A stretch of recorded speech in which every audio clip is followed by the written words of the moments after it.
The small town of Sereno, Minas Gerais, with its quiet streets and colonial houses that seemed suspended in time, had always been Dr. Elias's refuge.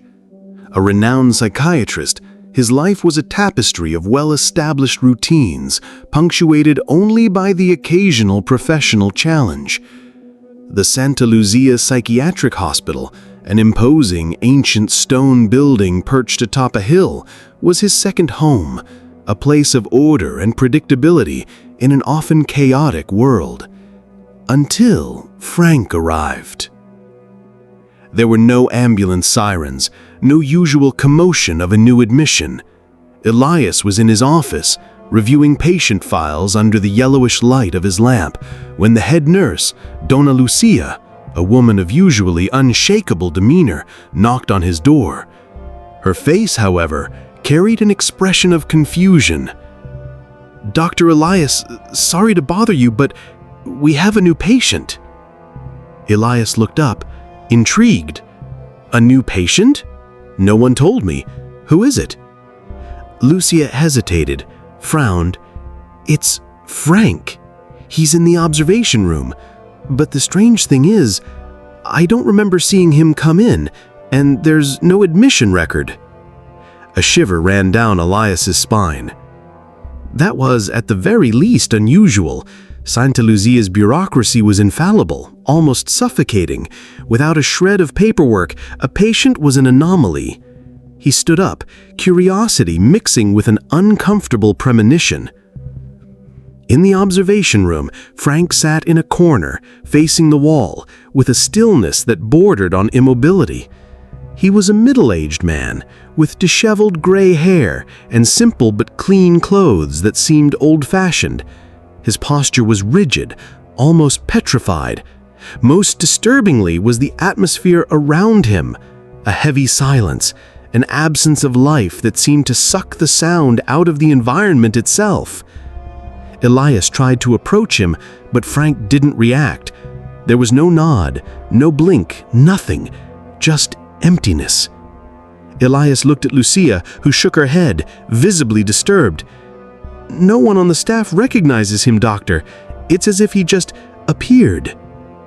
At that moment, as the mist began to descend over the hills of Sereno, Elias knew that the order in his life was about to unravel.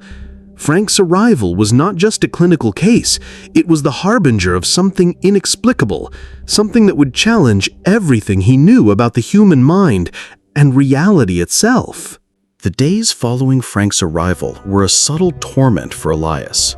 No one else in the hospital seemed to see him, or if they did, they didn't register his presence in their memories. Nurses walked past Frank in the observation room as if he were air. Doctors ignored his existence on daily rounds. Elias felt like the sole guardian of a disturbing secret, the only witness to a presence that refused to be understood. Elias's attempts to communicate with Frank were fruitless.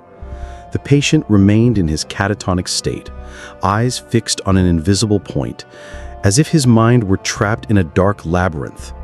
Frustrated, Elias began searching every corner of the hospital for a trace, a forgotten file, anything that could explain Frank. Nothing. It was as if he had been erased from history before he even existed. That's when Elias noticed the drawings. Crude scribbles made with a piece of charcoal on a crumpled sheet of paper that Frank had dropped. They were desolate landscapes, an old, dilapidated farm with a leaning barn and twisted trees under a gray sky, and a dark, almost indistinguishable figure lurking in the shadows. There was a name written in Frank's trembling handwriting: Valle do Sangue. Elias researched the name. Valle do Sangue was not a known place in Minas Gerais, but rather a remote region in southern Brazil, surrounded by legends of unexplained events and disappearances. It was an isolated place, known for its dense fogs and the melancholy of its landscapes. With each new drawing, with each fragment of memory that Frank seemed involuntarily to let slip, Elias felt a chill down his spine. These were not the ramblings of a madman. They were echoes of something real, something dark and painful. The images were vivid, almost frightening in their simplicity. There was something in those drawings, in those fragmented memories, that spoke of isolation, of a lifetime marked by an invisible presence. Elias began to feel consumed by Frank. He spent hours studying the drawings, trying to decipher the secrets the patient kept. Sleep became erratic, and strange nightmares involving the farm and the dark figure began to haunt him. The worst part wasn't what Frank revealed, but what he made Elias question about himself and the nature of reality. Dear viewers, what did you think of this initial dive into Frank's story? What do you think is happening at Santa Lucia Hospital? Share your theories in the comments. We can't wait to hear your impressions. Elias's obsession with Frank grew daily. His work hours extended into the night, filled with research on Val do Sangre and a meticulous analysis of Frank's drawings and scribbles. The mist that enveloped Sereno seemed to reflect the fog that now took hold of the psychiatrist's mind. He began to doubt his own sanity, questioning whether Frank was, in fact, a patient or a manifestation of something deeper and inexplicable. Strange phenomena began to manifest in the hospital. Objects moved on their own in Frank's observation room, a chair subtly dragging, a pen rolling across the empty table. The lighting failed for no apparent reason, plunging the corridors into an oppressive darkness. The air grew heavy, almost dense, laden with an inexplicable melancholy. Elias was the only one to notice. He asked the nurses, the other doctors, but the answer was always the same. A confused look, a shrug. "Everything's normal, doctor." Each night, Elias's nightmares became more vivid and disturbing. Frank's decrepit farm with its crumbling barn invaded his dreams. He saw Frank there, not as the catatonic patient, but as a tormented man whispering inaudible words while a dark figure hovered in the shadows. The smell of damp earth and mold permeated the air even after he woke up, sweating and gasping for breath. Elias's wife Clara noticed the change. He was distant, absorbed in his thoughts, with deep dark circles under his eyes and a restless gaze. "You're not well, Elias," she said one morning as he barely touched his coffee. "You need to rest. This patient is consuming you." Clara didn't know the extent of the problem. How could he explain that he was caught in a web of events that defied logic, that a patient seemed to exist only for him? He tried. He mentioned Frank, the lack of records, the strange phenomena. She listened with growing concern, but her eyes showed doubt. She suggested he take a vacation, step away for a bit. But Elias couldn't.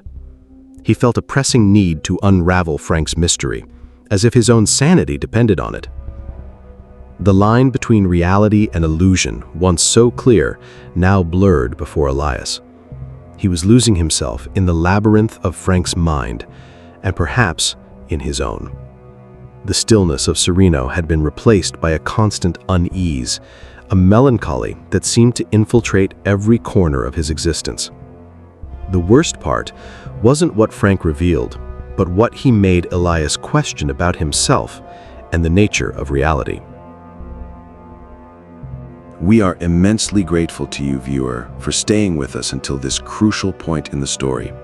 Your dedication to following Frank's mysteries is what drives us. And believe us, the best is yet to come. Prepare yourselves, because the next chapters promise twists that will captivate you even more.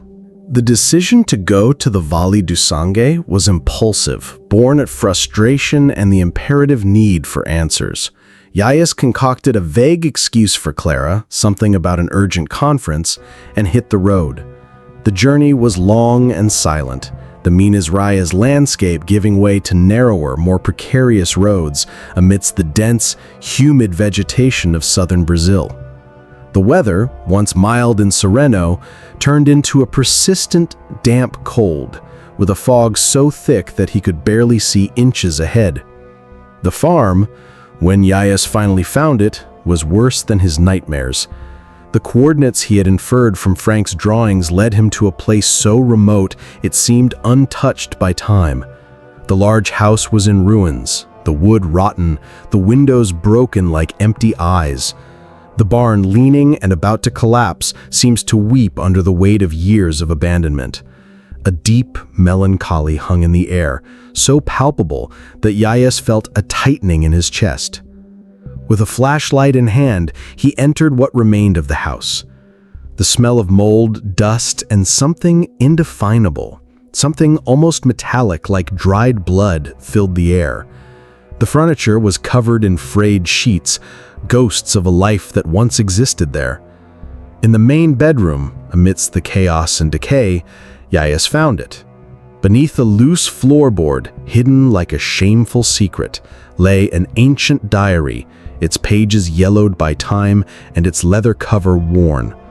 The handwriting was the same as Frank's drawings, but firmer, more coherent. The diary belonged to Frank's father, and its pages told a story of terror that transcended any medical diagnosis. They detailed dark rituals practiced by a local sect, led by an enigmatic figure who called himself the Shepherd. The rituals, according to the diary, were to appease a malignant presence that had haunted the farm for generations, feeding on the fear and despair of its inhabitants. Frank's family lived in terror. The manifestations started subtly, whispers in the dark, moving shadows, disappearing objects. Then they escalated to more terrifying events, demonic voices, horrendous visions, the feeling of being constantly watched by invisible eyes. Frank's father described his family's despair, their retreat into reclusion, and their futile attempt to protect themselves from the inexplicable through increasingly bizarre rituals. Frank, still a child, was the most affected, with a distant look and an abnormal sensitivity to the presence. Elias felt a chill run down his spine as he read. The last pages of the diary were a delirium of terror, describing animal sacrifice, the family's growing madness, and finally, the arrival of a shadow that consumed everything. The last entry was just a scribbled, illegible name, followed by, "She took him." He left the farm stunned, the diary clutched to his chest. The fog of Valley du Sangue seemed to have penetrated his own soul, bringing with it a truth more frightening than any mental illness.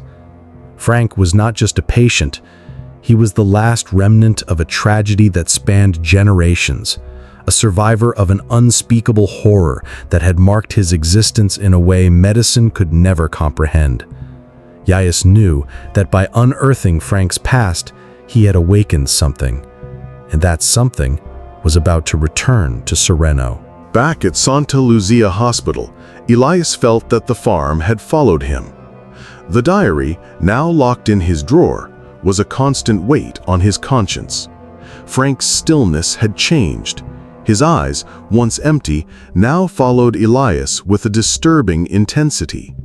It was as if Elias's trip to Valle do Sangue had broken a barrier, and Frank, the silent patient, was finally waking up. Even though no one else in the hospital noticed, Elias felt Frank's presence everywhere.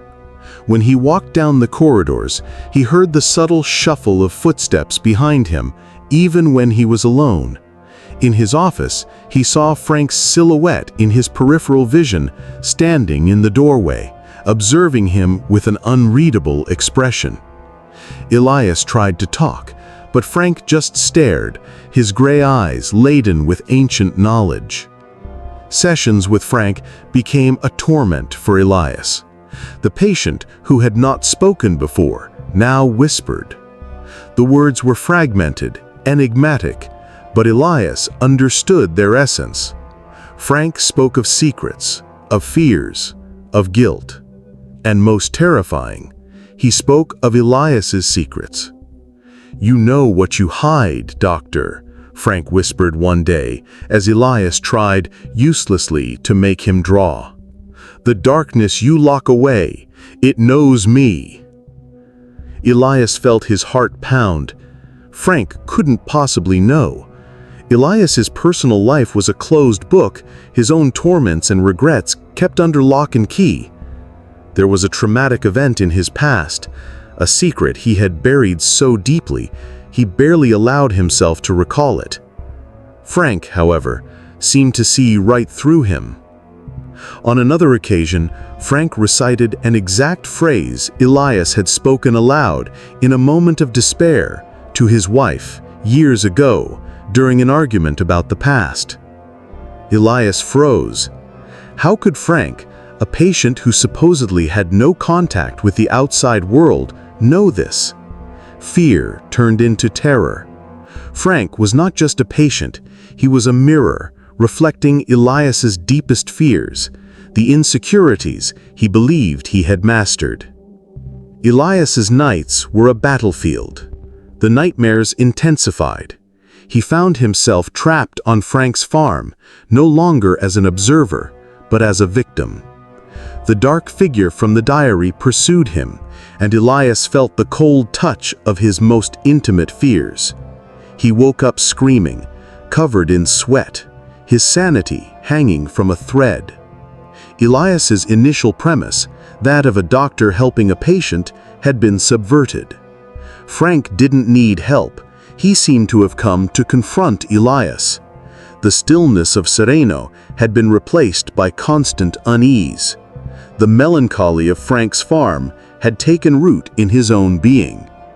Elias knew he was in a confrontation, not just with Frank, but with himself, with the shadows of his own past that now, somehow, had been summoned. The tables had turned, and Elias was the new prey. Elias's life had become a tangled web of fear and paranoia. He found himself caught in a vicious cycle. Sleeping meant facing vivid nightmares and waking up sweating, unable to distinguish dream from reality. Being awake meant facing Frank, whose enigmatic words and piercing gazes seemed to unravel every layer of his soul. The line that once separated doctor and patient had disappeared. Now they were linked by an invisible, terrifying force. The connection between Elias and Frank transcended medical understanding. Elias began to feel Frank's emotions as if they were his own. The deep melancholy, the ancient terror, the feeling of being trapped. He saw flashes of Frank's memories, not as an observer, but as a participant. They were quick, disturbing visions of that gloomy farm, of the rituals, of the shadow lurking in the doorways. Elias felt the dampness in the air, the smell of mold, and the echo of whispers from the past. One night, Elias was in his office, exhausted, trying to decipher another of Frank's disturbing notes. Suddenly, the pen in his hand began to vibrate. The lights in the room flickered.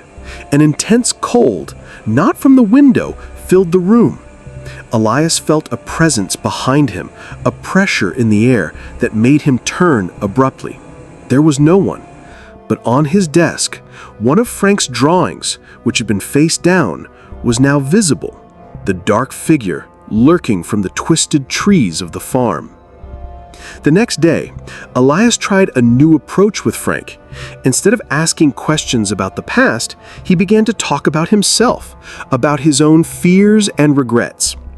He spoke about the guilt he carried, a secret buried for years, related to an accident that claimed the life of a close friend in his youth, an event he had never overcome. As Elias spoke, Frank's eyes widened. A tear rolled down the patient's inexpressive face. In that moment, Elias understood. Frank was not just a psychiatric patient, he was a manifestation of the fears, guilt, and unresolved traumas that Elias had repressed for so long. The curse of Valle do Sangue, or perhaps what it represented, had found a new anchor: Elias himself. The malignant presence from the farm had attached itself to Frank, and now, through him, it was manifesting in Elias's life, revealing his own demons to him. The terror Frank carried was somehow the terror Elias refused to face. Elias knew that the only way to free himself from Frank's influence and the haunting that consumed him was to delve into the deepest abyss of his patient's mind, and, consequently, into his own. He decided to use regressive hypnosis, a risky technique, especially with a patient as enigmatic as Frank. He prepared the room, ensuring there would be no interruptions. The atmosphere was dense, charged with a dark expectation. As he induced Frank into a trance, Elias began to guide him back in time. Frank's memories emerged like torrents, no longer fragmented, but vivid and complete. Elias saw the farm in its darkest days, the rituals, the figure of the shepherd, the agony of Frank's family under the entity's yoke. But then, the perspective shifted. Suddenly, Elias was no longer the observing psychiatrist. He was Frank. He felt the terror of the child who saw the shadow at the bedroom door, the despair of the teenager trying to escape, the resignation of the man trapped in a cycle of madness and horror. He witnessed the final moment on the farm, when the shadow finally manifested in its fullness, consuming everything around it in a whirlwind of darkness. But the most shocking revelation was yet to come. At the height of the trance, Frank's voice transformed, becoming a mixture of whispers and roars, a cacophony of voices, some of them inhuman. And then, Frank, with his eyes rolled back, began to speak, not as a patient, but as an entity that had inhabited his body for generations. "You attracted me, Dr. Elias." The guttural voice reverberated through the room, sending an icy shiver down Elias's spine. "Your guilt, your remorse, your secret, they are a beacon. I am the reflection of what you hide, the darkness you repressed for years, the accident, the loss you refuse to accept. I am the manifestation of all that. I am Frank, but I am also your shadow. I am your deepest fear, materialized." The truth hit Elias like lightning. Frank was not just a patient. Frank was, in fact, the personification of his own inner demons. The entity from the farm, fueled by the guilt and suffering of a lineage, had found a new potential host in Elias, drawn by his own unresolved darkness. The accident in his past, the death of his friend, the trauma Elias had deeply buried, had created a fissure in his psyche, a portal to the inexplicable. Frank was the herald, the mirror that forced Elias to confront himself. The battle was not for Frank, but for his own soul. Frank's revelation echoed in Elias's mind, a brutal truth that shattered his reality. It wasn't the supernatural pursuing him from without, but the terror he carried within himself. The entity inhabiting Frank fed on Elias's guilt, his deepest fears, the accident he refused to process. The battle, now, was no longer for a patient, but for his own sanity, for his very soul. Elias knew he needed to confront the trauma of his past, the secret that haunted him. It was a rainy afternoon in Sereno, the sky as gray as Elias's inner state. He returned to his office, took Frank's diary, and tore it into pieces. Not because he no longer believed, but because he no longer needed external evidence. The truth was within him. He sat alone, in silence. He closed his eyes and allowed the memories of the accident to surface. The dark road, the speed, the distraction, the scream, the impact. his friend's inert body. The crushing guilt that had accompanied him ever since. Elias cried. He cried for his friend, for himself, for the life he had neglected by trying to bury the pain. It was a cathartic, liberating cry that lasted for hours. When he opened his eyes, the world seemed sharper. The air in his office, once heavy and oppressive, now felt lighter, more breathable. He felt a strange stillness, a peace he hadn't experienced in years. Frank's presence, which had relentlessly pursued him, seemed to diminish, like a shadow dissipating with light. Elias went to the observation room. Frank was still there, sitting in the same spot. But something was different. His eyes, once filled with terrifying knowledge, now seemed calmer, almost distant. There was no longer the intensity, the possession. It was the gaze of an exhausted man, but a free one. Elias didn't know if Frank still saw him or if the world saw him, but he felt that the dark connection between them had been broken. The entity that fed on Elias had been deprived of its sustenance. Elias had faced his demons, accepted his past, and in doing so, had freed himself and somehow Frank. In the days that followed, Frank remained at the hospital. Elias continued to visit him. But the sessions were now different. There was no longer the tension, the terror. Elias spoke of healing, of overcoming, and Frank, though still silent, seemed to absorb the words. Slowly, the hospital staff began to notice Frank. Small murmurs about a new patient, someone who had arrived recently. The records, previously empty, began to be filled, as if reality was finally adjusting to the truth. Elias had been reborn.